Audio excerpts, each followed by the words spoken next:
నమస్తే welcome to special debate. మాజీ మంత్రి రోజా రోజు రోజుకు రెచ్చిపోతున్నారు. ఆడంగి వెదవలంటూ బూతులతో రోజా విరుచుకుపడుతున్నారు. తిరుపతిలో టీటీడీ గోశాల అంశంపై ధర్నాలో రోజా పాల్గొన్నారు. AP deputy CM Pawan Kalyan పైన కూడా అలాగే ఆయన కుమారుడి పైన కూడా మాజీ మంత్రి రోజా కామెంట్స్ చేశారు. ఏంటి అసలు ఎందుకు ఇలాంటి కామెంట్స్ చేస్తున్నారు డిస్కస్ చేద్దాం. మనతో పాటు పార్టిసిపేట్ చేస్తున్నారు డిబేట్లో జనసేన అధికార ప్రతినిధి రాయపటి అరుణ గారు. నమస్తే అరుణ గారు. అరుణ గారు, ఏంటి గత కొన్ని సంవత్సరాలుగా మనం చూస్తున్నాము, ఇవాళ తిరుపతి చుట్టూ రాజకీయాలు అనేది కొత్త కాదు. రాజశేఖర రెడ్డి హయాంలో నుంచి కూడా ఈ రాజకీయాలు తిరుపతి చుట్టే తిరుగుతున్నాయి. ఏ ఇష్యూ అయినా కూడా తిరుపతి వేదిక ఎందుకు అవుతుంది? ఓకే, పవన్ కళ్యాణ్ టూర్ ఎందుకు క్యాన్సిల్ అయింది అనే విషయం అందరికీ తెలుసు. అనారోగ్యంతో క్యాన్సిల్ అయింది. ఆయన ఎప్పుడు వెళ్తారు ఏంటనే విషయాలు మనం తర్వాత మాట్లాడుకుందాము. బట్ ఏంటి ఈ రాజకీయాలన్నీ కూడా తిరుపతి చుట్టే ఎందుకు తిరుగుతున్నాయి అనుకోవచ్చు? ఇక్కడ మనం ఒక విషయాన్ని గమనించాలండి. ఏ మతాన్ని కూడా కించపరచడం అనేది నా ఉద్దేశం కాదు. ఎవరిని కూడా ఎత్తి చూపించాలని చెప్పేసి నేను అనుకోవట్లేదు క్లియర్ గా. బట్ కానీ జరిగినటువంటి ఒక విషయాన్ని మాత్రం 100% మనం డిస్కస్ చేసుకోవాలి. వైఎస్ రాజశేఖర రెడ్డి పరిపాలన టైం నుంచి మాత్రమే అప్పటి వరకు ఒక కలియుగ దైవంగా భారతదేశంలోనే కాదు ప్రపంచంలోనే అత్యంత ఆదరణ కలిగినటువంటి పుణ్యక్షేత్రంగా వెలుగొందబడుతున్నటువంటి తిరుపతి పుణ్యక్షేత్రం అనేది వైఎస్ రాజశేఖర రెడ్డి టైం నుంచే కొంత అవహేళనకి అనుమానాలకి తావిచ్చేలాంటి స్థానంగా మారిపోయింది. ఆయన టైం నుంచే క్లియర్ గా తిరుపతి అనేది ఒక పుణ్యక్షేత్రంగా కాకుండా దీన్ని కూడా వ్యాపార మార్గంలో చేయాలి అన్నటువంటి ఉద్దేశం స్టార్ట్ అయింది వైఎస్ రాజశేఖర రెడ్డి గారి టైం నుంచే. ఆ టైంలోనే రాష్ట్రంలో కొన్ని మత సంబంధించినటువంటి ఆలయాలు కూడా అన్య హిందూ మత ఆలయాలు అంటే హిందూ మతేతర ఆలయాలు కూడా ఎక్కువ స్థాయిలో ఆయన టైంలోనే ఆంధ్ర రాష్ట్రంలో విస్తరించాయి. ఇందులో కూడా అలాంటి సందేహం అవసరం లేదు. ఇంకొక విషయం ఏంటంటే క్లియర్ గా అక్కడ హిందువులు అత్యంత పుణ్యంగా భావించేటువంటి టీటీడీ పుణ్యక్షేత్రంలో ఉద్యోగం చేయడం అనే అంశాన్ని హిందూ మతేతరులని అక్కడ రిక్రూట్ చేసి అది ఒక అంటే తిరుపతికి 7 కొండలు ఎందుకు, 2 చాలవా, మిగతా 5 కొండలు ప్రభుత్వం హ్యాండ్ ఓవర్ చేసుకొని వివిధ కారణాలకు ఉపయోగించుకోవచ్చు కదా ప్రభుత్వ సంపదగా అని చెప్పేసి ఒక టాక్ ను తీసుకొచ్చేసి ఎట్ ఏ టైము తిరుపతి మీద వేరే అన్య మతాలకు సంబంధించినటువంటి ప్రార్థనాలయాలను కూడా కట్టాలి అన్నటువంటి ప్రయత్నాలు ప్రయోగాలు చేసినటువంటి వ్యక్తి వైఎస్ రాజశేఖర రెడ్డి. అంటే పూర్తిగా ఇక్కడ మనం గమనించాల్సిన విషయం ఏంటంటే ఆయన ప్రజా నాయకుడిగా రాజకీయ నాయకుడిగా ఒక రాష్ట్రానికి ముఖ్యమంత్రిగా ఉన్నప్పటికీ కూడా ఆయనకి ఒక మతం పట్ల చిన్న చూపు, మనసులో ఇంకొక మతం పట్ల పెద్ద అభిమానాలు ఉన్నాయన్నమాట వాస్తవం. దాని ద్వారానే తిరుపతి అవహేళనకు గురైన హిందూ మతేతర మతాలు ఆంధ్ర రాష్ట్రంలో ఎక్కువ స్థాయిలో ప్రబలినా కూడా కారణాలు కేవలం ఆయనలో ఉన్నటువంటి మానసికమైనటువంటి ఆయన స్పెషల్ ఇంట్రెస్ట్లని ఆంధ్ర రాష్ట్రం మీద రుద్దాడు, హిందూ మతం మీద రుద్దాడు అని చెప్పడం ఎలాంటి సందేహం అక్కర్లేదు. అందువల్ల ఇట్లాంటి కారణాలన్నీ కూడా ఆయన టైం నుంచే తిరుపతిలో రాజకీయాలు అనేవి స్టార్ట్ అయ్యాయి. అంతకు ముందు రాజకీయాలు లేవు తిరుపతిలో. తిరుపతి అనేది ఒక మహోత్తరమైన పుణ్యక్షేత్రం. అంతవరకే ఆగిపోయింది. వైఎస్ రాజశేఖర రెడ్డి టైం నుంచే ఒక రాజకీయ కారణంగా ఆంధ్రప్రదేశ్ లో తిరుపతి పుణ్యక్షేత్రం మారింది. ఆ తర్వాత వచ్చినటువంటి నాయకులు అది కంటిన్యూ చేస్తూ వచ్చారు. తప్పనిసరి పరిస్థితుల్లో కొందరు వాళ్ళకి అదే అవసరం కాబట్టి మరికొందరు కంటిన్యూ చేస్తూ వచ్చే సిచ్యువేషన్ మనం చూసాం. Okay, right. నిన్న మొన్న పవన్ కళ్యాణ్ టీటీడీ గోశాలకు వెళ్తారు, సందర్శిస్తారు అని మాట్లాడారు. ఓకే, అనారోగ్య కారణాల రీత్యా వెళ్ళట్లేదు అని. బట్ నిన్న మనం ఆర్కే రోజా చేసిన కామెంట్స్ చూసాము. ఏంటి ఆ కామెంట్స్ని ఏ విధంగా ఖండిస్తారు? సో ఈ కామెంట్స్కి ఎప్పుడు ఆయన ఫుల్ స్టాప్ పెట్టబోతున్నారు?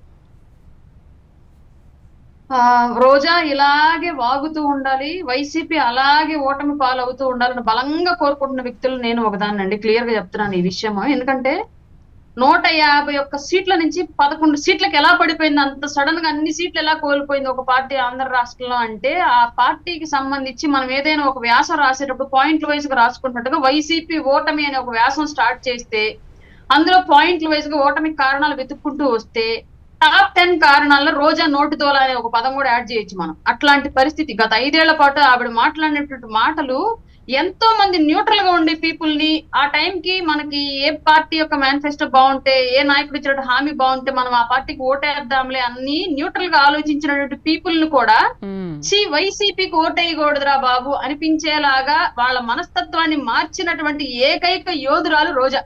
వైసీపీకి ఓటేయకూడదని చెప్పేసి రోజా నోటితోల వల్ల ఇంకొంతమంది ఎవరో ఉన్నారు వాళ్ళ పార్టీలో, అంబటి రాంబాబు, ఇంకెవరో some kind of Chandrasekhar Reddy, వీళ్ళంతా కూడా వీళ్ళందరి వాగుడు వల్ల చాలా మంది న్యూట్రల్ గా ఉన్న పీపుల్ యాంటీ వైసీపీ అయిపోయారు క్లియర్ గా. ఎవరు కోటేసినా పర్లేదని వైసీపీకి వేయకూడదు, టీవీ పెడితే ఈ భాష చూడలేకపోతున్నాం, ఈ భావజాలం చూడలేకపోతున్నాం, రాజకీయాలు ఈ మాటలేంటి, ఈ వ్యవహారాలు ఏంటి అని చెప్పేసి న్యూట్రల్ పీపుల్ ను కూడా ఆలోచించేలాగా చేసినటువంటి వ్యక్తుల్లో మొదటి వ్యక్తి రోజా, ఆర్కే రోజా. కాబట్టి ఆవిడ అలాగే మాట్లాడాలి, వైసీపీ ఇలాగే ఓటమి పాలవుతూ ఉండాలని బలంగా కోరుకున్నాము. సరే, ఆవిడ మాట్లాడినటువంటి మాటలు తీసుకొని వచ్చి మనం ప్రస్తావించాల్సి వస్తే, నిన్న ఒక మాట అనిందండి, అది చాలా అంటే చాలా బాధ వేసింది. నాకే కాదు, ఒక పార్టీ అభిమానిగా నాకే కాదు, సాధారణంగా ఆంధ్ర రాష్ట్రంలో ఉన్న ప్రతి మహిళ కూడా చేదరించుకొని చీకొట్టినటువంటి మాటలు. అది ఏమనిందంటే, ఆవిడ వెంకటేశ్వర స్వామి జోలికి వెళ్తే చంద్రబాబు నాయుడు గారికి ఆల్రెడీ తెలుసు, చూశాడు, అలాగే అంతో ఇంతో పవన్ కళ్యాణ్ కూడా నిన్న అనుభవం అయింది అని చెప్పేసి మాట్లాడింది. అంటే ఎవరిని ఉద్దేశించి అనింది ఆవిడ? ఎవరైతే పవన్ కళ్యాణ్ గారు బాబు మార్క్ శంకర్ మొన్న అగ్ని ప్రమాదంలో చిక్కుకున్నారో ఆ సంఘటనను ఉద్దేశించి మాట్లాడింది. కడుపుకి అన్నం తింటున్నావా, గడ్డి తింటున్నావా రోజా? నువ్వు మాట్లాడినటువంటి మాటలు నువ్వు ఏం మాట్లాడుతున్నావు నీకైనా అర్థమైందా? నిజంగానే భగవంతుడు ఇప్పుడు అసలు గోవులు చనిపోవడానికి పవన్ కళ్యాణ్ గారికి ఏమైనా సంబంధం ఉందా? అసలు ఆ చిన్న బాబుకి ఆ గోవుల మరణానికి ఏమైనా సంబంధం ఉందా? అయితే నిజంగా అరుణ గారు, ఆవిడ టీటీడీలో గోవులు చనిపోయాయి, మరణించాయి, వాటిని చూద్దామని వచ్చారా, లేకపోతే వైసీపీకి ఇంకా వంతపాడి ఇంకా అక్కడ రాజకీయాలు చేద్దామని వచ్చారా, లేకపోతే అసలు ఆ ఉద్దేశమే అది కాదు, అక్కడికి వచ్చి పవన్ కళ్యాణ్ తిట్టడానికి వచ్చారా? ఎందుకు వచ్చారు? 100% రాజకీయం చేయడానికి వచ్చారండి. అక్కడ వాళ్ళు ఎవరు కూడా అసలు ఒక్కళ్ళు కూడా వాళ్ళ మొగాలకి భూమన కరుణాకర్ రెడ్డి కానివ్వండి, ఈ రోజారెడ్డి కానివ్వండి, వీళ్ళందరూ కూడా తిరుపతిని ఎవరు కూడా దైవ క్షేత్రంగా చూడలే. వీళ్ళు అధికారంలో ఉన్న రోజులు ఒక ఆదాయ క్షేత్రంగానే చూశారు. ఈ మహాతల్లి ఒకలమాత రేంజ్ లో, లేదంటే ఒక శబరిమాత రేంజ్ లో, లేదంటే అన్నమయ్య రేంజ్ లో, బాబూజీ రేంజ్ లో వారానికి ఒక 10 మంది 20 మందిని వెంటేసుకుని పోయి కొండ మీదకి వెళ్ళొచ్చేది. మేమేదో భక్తి అనుకున్నాం నిజంగా అప్పుడు, కానీ అది భక్తి కాదు. ఆ టికెట్ల రూపంలో డబ్బులు దండుకోవడానికి తీసుకెళ్ళిన వాళ్ళందరి దగ్గర డబ్బులు గుంజుకుంటుందని తర్వాత అర్థమైంది. మేము అనుకున్న విషయం అది. ఫస్ట్ లో చూసి బిల్డప్ చూసి భక్తి అనుకున్నాం, కానీ పోయి మనుషులను తీసుకెళ్లి దర్శనాలు చేయించి డబ్బులు గుంజుకుంది అంటే వీడికి భక్తి ఎక్కడ ఉంది? భూమన కరుణాకర్ రెడ్డి అతని గతం నుంచే కూడా ఆయన ఫ్యామిలీ మెంబర్స్ క్రైస్తవ మతాన్ని అనుసరిస్తున్న వాళ్ళు, ఆయన కూడా ఒకప్పుడు హిందూ మత దేవుళ్లకు వ్యతిరేకంగా వీధి నాటకాలు కూడా ఆడినటువంటి వ్యక్తి భూమన కరుణాకర్ రెడ్డి. అట్లాంటి వాళ్ళని తీసుకొచ్చి టీటీడీ బోర్డులో పెట్టాడు జగన్మోహన్ రెడ్డి. క్లియర్ గా అతనికి ఒక విజన్ ఉంది. ఎందుకంటే పూర్తిగా హిందూ ధర్మాన్ని పాటించే వాళ్ళని గనక తిరుపతిలో పెడితే వాళ్ళు ఇతను చేసేటువంటి అవినీతికి సహకరించరు. కాబట్టి హిందూ మత ఏతరులను అక్కడ పెడితేనే ఇతను చేసేటువంటి అవినీతికి యథేచ్ఛగా చేసుకోవచ్చు, వాళ్ళు సహకరిస్తారని చెప్పేసి బలంగా నమ్మాడు. కాబట్టి హిందూ మతాన్ని పాటించిన వాళ్ళని తీసుకెళ్లి ఆ కొండ మీద వివిధ రకాల హోదాల్లో ఉద్యోగాల్లో పెట్టి అందరూ వెళ్ళి వెంకటేశ్వర స్వామి దగ్గర గుండు కొట్టించుకొని వస్తారు. అయితే సహజంగా మొక్కులు తీర్చుకోవడానికి జగన్మోహన్ రెడ్డి అనే వ్యక్తి ఇట్లాంటి వాళ్ళందరినీ పెట్టి తిరుపతి కొండకే గుండు కొట్టే ప్రయత్నం చేశాడు. అందులో ఎలాంటి సందేహం మనకి అవసరం లేదు. గత జరిగినటువంటి కారణాలన్నీ కూడా మనం చూసాము. వివిధ రకాల పేర్లతో అతను చేసినటువంటి దోపిడీ అంతా కూడా మనకు తెలుసు తిరుపతి కొండ మీద. మళ్ళీ గుండు చేసుకున్న వాళ్ళని ఇంకొకలాగా మాట్లాడడం, ఎందుకంటే ఆయన సనాతన ధర్మంలో ఉన్నాడు అని చెప్పుకోవడానికి ఆయన భార్యకి గుండు కొట్టించాడు అని చెప్పేసి ఇంత నీచంగా మాట్లాడడం ఏంటి? ఒక అమ్మాయి, ఒక మహిళ అయ్యుండి ఇంకొక మహిళ గురించి అలా మాట్లాడొచ్చా? ఎంత నీచంగా ఆడంగే విధవల్లాగా చేస్తున్నారు. తెలిసిన వాళ్ళైతే అట్లాంటి మాటలు మాట్లాడరండి. తల్లి బాధ తెలిసిన వాళ్ళైతే అట్లాంటి మాటలు మాట్లాడరు. మరి రోజా ఏ విధంగా బిడ్డల్ని కనుక్కుంది, పెంచుకుంది, ఆవిడ యొక్క మాతృత్వం ఎలా కొనసాగింది ఇన్నాళ్ళు, వాళ్ళ పిల్లలకు గనక ఇట్లాంటి పరిస్థితి కనుక వస్తే ఆవిడ యొక్క మానసిక పరిస్థితి ఏంటి అనేది మనం ఒకసారి ఆలోచించుకొని దాని తర్వాత మనం స్టేట్మెంట్ ఇవ్వాలి. అది రోజా విజ్ఞతకి వదిలేస్తున్నాను నేను. ఒక తల్లి హోదాలో అన్నాలిజినో గారు పెట్టుకున్నటువంటి ఆ మొక్కును తీర్చుకోవడం అనే అంశాన్ని రోజా కూతురుకి లేదంటే ఇంకెవరికన్నా కనుక అట్లాంటి సమస్య వస్తే మరి రోజా ఎలా రెస్పాండ్ ఇద్దరు మనం ఊహించుకోవాలి. ఇంకో విషయం ఏంటంటే, ఇక్కడ నిజంగానే తప్పు చేస్తేనే ఇట్లా జరిగింది అని చెప్పేసి మనం కనుక భావించాల్సి కనుక వస్తే అదే రోజాని క్వశ్చన్ చేస్తున్నాను. చంద్రబాబు నాయుడు గారు అంత పెద్ద ల్యాండ్ మైన్ పేలితే దాని నుంచి అంత పెద్ద ప్రమాదం నుంచి క్షేమంగా బయటపడ్డారు. పవన్ కళ్యాణ్ గారు బాబు, చిన్న బాబు అంత పెద్ద అగ్ని ప్రమాదం నుంచి క్షేమంగా బయటపడ్డారు. అంటే వాళ్ళు మంచి చేశారు కాబట్టి వాళ్ళని వెంకన్న తోడుండి కాపాడాడని చెప్పేసి మేము బలంగా వాళ్ళని నమ్ముతున్నాం. కానీ వైఎస్ రాజశేఖర రెడ్డి ఎందుకు అలా చనిపోయాడు అన్ఎక్స్పెక్టెడ్ గా? 7 కొండలు వద్దు, 2 కొండలు చాలు, మిగతా 5 కొండలు ప్రభుత్వం హ్యాండ్ ఓవర్ చేసుకుంటది అని చెప్పేసి చెప్పినటువంటి వైఎస్ రాజశేఖర రెడ్డి ఎందుకు హెలికాప్టర్ మరణం అంత దారుణమైన స్థితిలో జరిగింది? తిరుపతి కొండ మీద అన్యమత ప్రార్థనాలయాలను కట్టాలని చూసినటువంటి వైఎస్ రాజశేఖర రెడ్డి ఎందుకు మహామేతగా ప్రజల్లో పేరున్న అంత దారుణమైనటువంటి మరణాన్ని పొందాడు? ఇవన్నీ ఒకసారి మీరు కనుక ఆలోచించుకుంటే రోజా ఇంకొకరు మాట్లాడరు. ఫస్ట్ విషయం, మొదటిది మనం మనుషులు అన్న విషయం మర్చిపోకూడదు. రాజకీయాలు, పార్టీలు, రాజకీయ అధికారాలు, ప్రతిపక్షాలు ఇవన్నీ తర్వాత. ఫస్ట్ మనం మహిళలవి, మనుషులమే అన్న విషయాన్ని గమనించుకోవాలి. మొదట ఇది గుర్తుపెట్టుకోవాలి. రోజా అనేటువంటి ఒక వ్యక్తి ఇంకొక మాట అనింది ఆవిడ నిన్న, ఆడంగిల్లాగా అంట. ఆడంగిల్లాగా అంటే ఆవిడ దృష్టిలో ఏంటి అర్థం నాకు అర్థం కాలేదు. ఇప్పుడు రోజా ఆడదు కాదా? ఆడంగిలు అంటే ఒక చీప్ పదమా? మగవాళ్ళతో సరి సమానంగా అంతరిక్షంలో కూడా వెళుతున్నటువంటి మహిళలు ఈ రోజు ఉంటే, మగవాళ్ళతో పాటు కన్స్ట్రక్షన్ ఫీల్డ్ లో కూడా చేస్తున్నటువంటి మహిళలు ఈ రోజు ఉంటే, మగవాళ్ళతో పాటు పొలాలు దున్నుతున్న మహిళలు ఈ రోజు ఉంటే, మగవాళ్ళతో పాటు అన్ని రంగాల్లో రైళ్లు నడిపే దగ్గర నుంచి, విమానాలు నడిపే దగ్గర నుంచి, ఓడలు నడిపే దగ్గర నుంచి ప్రతి రంగంలో ఈక్వల్ గా పనిచేస్తున్నటువంటి మహిళలు ఉన్న ఈ రోజుల్లో ఒక మహిళా నాయకురాలు ఆడంగి అనే పదాన్ని అంత చిన్న చూపుతోటి, చీత్కార మనస్తత్వంతో వాడటం ఏంటి నాకు అర్థం కాలేదు. అంటే వీళ్ళ ఇంట్లో సెల్వమణి గారు అట్లాంటి రోల్ పోషిస్తున్నారు, ఆడంగి రోల్ ని ఈవిడ లాగా రోడ్డు మీద వదిలేసి నోటుకు అడ్డు అదుపు లేకుండా ప్రవర్తించడానికి సపోర్ట్ చేస్తూ ఆయన ఆ పాత్రను పోషిస్తున్నాడు అని చెప్పేసి ఆడంగి అనే పదాన్ని అంత తక్కువగా చేసి మాట్లాడాల్సిన అవసరం ఏంటి రోజాకి? రోజా ఎవరిననింది? కూటమిలో ఉన్న నాయకులనిందా? ఇంట్లో ఉన్న వాళ్ళ భర్తననిందా? ఎందుకు అట్లాంటి మాటలు మాట్లాడుతుంది రోజా? మేమందరం ధైర్యంగా మగవాళ్ళతో సమానంగా పోటీగా పనిచేస్తూ ఉన్నాం మేము. అట్లాంటప్పుడు ఆడంగి అనే పదం అంత చీప్ గా ఒక ఆడద వాడటం ఏంటి? రోజా అనే వ్యక్తి ఆడదా లేదా ఇంకొక జెండరా? మాకు అర్థం కావట్లేదు. ఇప్పుడు ఆవిడ బిహేవియర్ నిన్న మాట్లాడేటువంటి తీరు చూస్తే మీరు క్లియర్ గా, మరి ముందు రోజు నైట్ కన్సంప్షన్ ఏమైనా తెల్లారిన తర్వాత దిగలేదా, లేదంటే ఆ రోజు ఎండకి వడదెబ్బ తగిలిద్దని చెప్పేసి మేమందరం వాటర్ తాగిలి ధర్నాలకు కూర్చునే వాళ్ళకి ఆవిడేమో ఇంకొక టైప్ ఆఫ్ డ్రింక్ తీసుకొని వచ్చి కూర్చుందా మాకు తెలియలేదు కానివ్వండి. కంప్లీట్ గా ఆవిడ మాట్లాడిన తీరు, ఆవిడ బాడీ లాంగ్వేజ్, ఆవిడ టచ్అప్ 24 hours కూర్చున్నంత సేపు టచ్అప్ చేసుకుంటానే ఉంది మరి మొత్తానికి. అంటే అసలు ఆవిడ క్యారెక్టర్ ఏంటి అసలు రాజకీయాల్లో? ఆవిడ ఏం చెప్పాలనుకుంటుంది రాష్ట్ర రాజకీయాల్లో ప్రజలకి, మాలాంటి వాళ్ళకి? ఆవిడ చూసి మేము ఏమి నేర్చుకోవాలి ఇవాళ? అరుణ గారు, డైవర్షన్ పాలిటిక్స్ చేసే పవన్ కళ్యాణ్, సనాతన ధర్మాన్ని కాపాడే పవన్ కళ్యాణ్ తిరుపతిలో ఇన్ని అపచారాలు, ఘోరాలు జరుగుతుంటే ఎందుకు మాట్లాడడం లేదు? తప్పు చేసిన వాళ్ళని శిక్షించాలి అని ప్రభుత్వాన్ని ఎందుకు కోరట్లేదు? ఎందుకు నిలదీయట్లేదు ప్రభుత్వాన్ని అని అడుగుతోంది. అదే మేము క్లియర్ గా అడుగుతున్నామండి. నిన్న గోశాలలో విపరీతంగా గోవులు మరణాలు జరిగాయని చెప్పేసి క్వశ్చన్ చేశారు. మీరు వెళ్ళండి, ప్రోటోకాల్ ఇస్తాము, సెక్యూరిటీని ఇస్తాం, మీరు వెళ్ళి చూసిరండి అంటే, కాదు మేము 2000 మంది వచ్చాం, 2000 మంది వెళ్ళి మా మందంతా వెళ్ళి ఆవుల మంద మీద పడి రావాల్సిందని చెప్పేసి డిమాండ్ చేసి రోడ్డు మీద పడుకున్నారు. నిజంగా అక్కడ తప్పు జరిగితే మీరు ఒక అధికారిక స్థాయిలో ఉండి వెళ్ళి మీరు పరిశీలించి వచ్చి బయట సమాజానికి తెలియచేయొచ్చు. కానీ చేయలా. బయట మాత్రమే రోడ్డు మీద డ్రామాలు ఆడారు. ఎందుకు ఆడారు? 2000 మందిని మిమ్మల్ని లోపలికి వదిలితే ఏం చేయాలని ట్రై చేశారు? మిర్చి రైతుల కోసం వెళ్ళి మిర్చి బత్తాలు ఎత్తుకెళ్ళిపోయారు. మొన్న అక్కడేమో రాఫ్తాడులోకి వచ్చేరోడికి హెలికాప్టర్ పాటలు పీక్కి వెళ్ళిపోయారు. నిన్న 2000 మంది గోశాలలోకి వెళ్తే ఏం చేసిన వాళ్ళు? గోవులను చంపేసి వచ్చేవాళ్ళ, లేదంటే లేకదోళ్ళు ఏమంటే వాటిని ఎత్తుకుపోయి ఉండేవాళ్ళ? మీ ప్లాన్ ఏంటి అసలు? మీ దొంగల ముఠ, ఆదిబాబా 40 దొంగల ముఠా లాగా మీ దొంగల ముఠ ప్లాన్ ఏంటి? ఆంధ్ర రాష్ట్రంలో ఎక్కడ లూటీ చేద్దామని మీరు ఇట్లాంటి సమస్యలు వెతుక్కుంటున్నారు? అసలు సమస్యగా ఉంటే మీరు స్వయంగా వెళ్ళి పరిశీలించండి అని చెప్పేసి మిమ్మల్ని డిపార్ట్మెంట్ వాళ్ళు కోరారు కదా, మీరు ఎందుకు వెళ్ళలేదు? తిరుపతిలో నిజంగానే మీరున్నప్పుడు జరిగినటువంటి స్థాయిలో అవినీతి కనుక ఈ రోజు జరిగితే బయట పెట్టడానికి మేమే సిద్ధంగా ఉన్నాం కూటమిలో పార్టీలుగా 100%. మీరు ఉన్నప్పుడు లాగా ఇవాళ తిరుపతి కొండ లేదు, పూర్తిగా ప్రక్షాళన జరిగింది. భక్తులు చాలా సంతృప్తిగా సంతోషంగా పోయి దర్శనం చేసుకుని కడుపున భోజనం చేసి ఇళ్ళకి వెళ్తున్నారు. ఎక్కడ ఎలాంటి ఆటంకాలు వాళ్ళకి జరగట్లేదు, ఎలాంటి ఇబ్బందులు వాళ్ళకి కలగట్లేదు.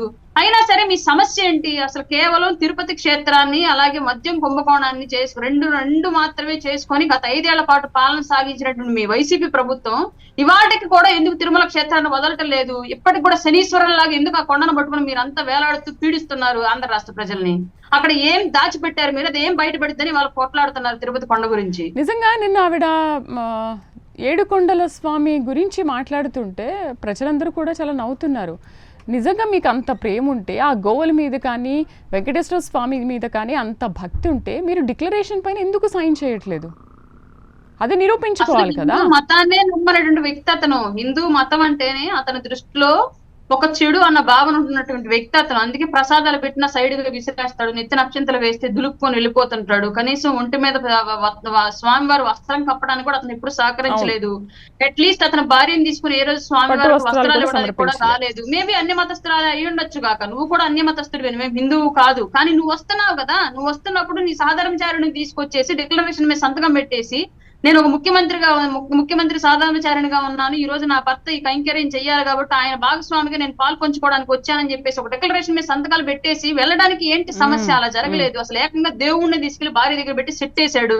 ఆ సెట్ ఎవడేమన్నాడు మీరు హిందువులు కాదు, అవును. హిందువులు కానప్పుడు ప్రజాధనాన్ని ఆ సెట్ల కోసం ఎందుకు దుర్వినియోగం చేశారు? ఆ 5 కోట్లో ఆ 10 కోట్లో ఇంకొక దేవాలయాలకో లేదంటే ఇంకొక పిల్లల స్కూళ్ళకో హాస్టల్స్ కో ఇంకొక సంక్షేమ పథకానికి ఉపయోగించి ఉంటే ఆంధ్ర రాష్ట్రానికి ఒక 5 కోట్ల అప్పు తగ్గేది కదా. వీటన్నిటిని సొంత భార్య విలాసాల కోసము ఫోటోషూట్ల కోసం వాడేసి నేను హిందువే కానప్పుడు నీకు ఎందుకు ఈ బాధలన్నీ? అదే కదా. జగన్మోహన్ రెడ్డి అనే వ్యక్తి పూర్తిగా హిందూ మత ద్వేషి, ఈ విషయం క్లియర్. ఆ పార్టీలో ఉన్నటువంటి హిందువులు ఆలోచించుకోవాల్సిన విషయం ఇది క్లియర్ గా. రేపొద్దున మీరు హిందూ మతాన్ని పాటిస్తున్నారు కాబట్టి మీరు నా పార్టీలో బానిసల కింద ఉండాలని చెప్పేటువంటి వ్యక్తి కూడా కావచ్చు బహుశా. అవకాశం ఉంటే అతనికి మళ్ళీ అధికారం ఇస్తే దరిద్రం కొద్దీ. కానీ గోవిందుడు గొప్పవాడు, అట్లాంటి దరిద్రుడు ఇంక రాష్ట్రంలో ఉండకూడదు ఆ అధికారులను భావించాడు కాబట్టి ఈ స్థాయిలో ఓటమి ఇచ్చేసి కనీసం ప్రతిపక్షం కూడా ఇవ్వకుండా కాపాడాడు ఆయన ఆంధ్ర రాష్ట్రాన్ని. పదవులు ప్యాకేజీలు ఇస్తే నోరు పెక్కలడం లేదా, ఇంత జరుగుతున్నా మీరెందుకు స్పందించట్లేదు అని కూడా మాట్లాడారు. ఏంటి దీన్ని ఎలా అర్థం చేసుకోవాలి? పదవులు ప్యాకేజీలు ఏంటి? సొంత పార్టీలో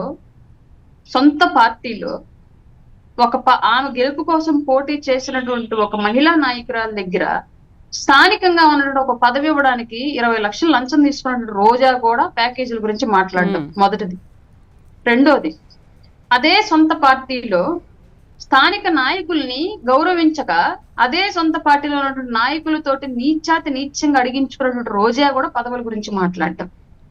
అదే సొంత పార్టీలో ఎంపీ టికెట్ కోసం, తమ్ముడికి ఎంపీ టికెట్ కోసం సొంత బాబాయిని చంపినటువంటి పార్టీలో ఉన్నటువంటి రోజా కూడా పార్టీలో పదవుల గురించి మాట్లాడటం.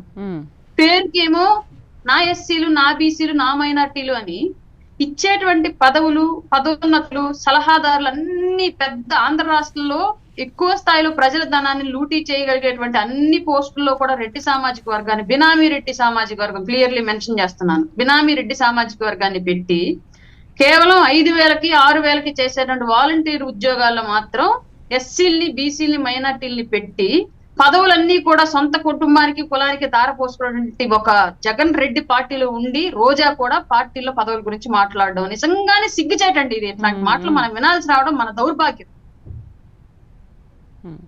ఏంటి మరి ఇప్పుడు ఇన్ని వ్యాఖ్యలు చేసిన నేపథ్యంలో మీరు ఎటువంటి చర్యలు తీసుకోవాలి అని అనుకుంటున్నారు జనసేన నుంచి? ఎందుకంటే చాలా నీచంగా మాట్లాడింది పవన్ కళ్యాణ్. ఓకే, పవన్ కళ్యాణ్ మీద ఎప్పుడూ నోరు పారేసుకుంటూనే ఉంటుంది.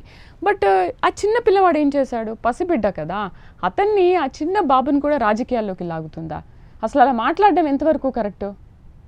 మేము అదేనండి అంటుంది. రోజా అనే వ్యక్తి ఆడదానిగా అన్నం తింటుందా అశుద్ధం తింటుందా అన్న సందేహం కూడా మాకు అక్కడే వచ్చింది క్లియర్ గా. ఇప్పుడు అశుద్ధం తినేవాళ్ళు అయితేనే చిన్న బిడ్డలను రాజకీయాల్లోకి తీసుకొచ్చి అట్లాంటి మాటలు మాట్లాడతారు. దేవుడేమి మనిషి కాదు స్ట్రాటజీ చూపించడానికి. నా పార్టీ జెండా కొట్టుకుంటే నేను బతకనిస్తాను, లేదంటే మాస్క్ అడిగిన సుధాకర్ని చంపినట్టు, లేదంటే అనంతబాబు డ్రైవర్ని చంపినట్టు, లేదంటే ఇంకొక బీఆర్ఓని ఎంఆర్ఓని చంపినట్టు చంపేస్తానని చెప్పడానికి గోవిందుడు ఏమి జగన్ రెడ్డి కాదు. ఈ విషయం గుర్తుపెట్టుకోవాలి.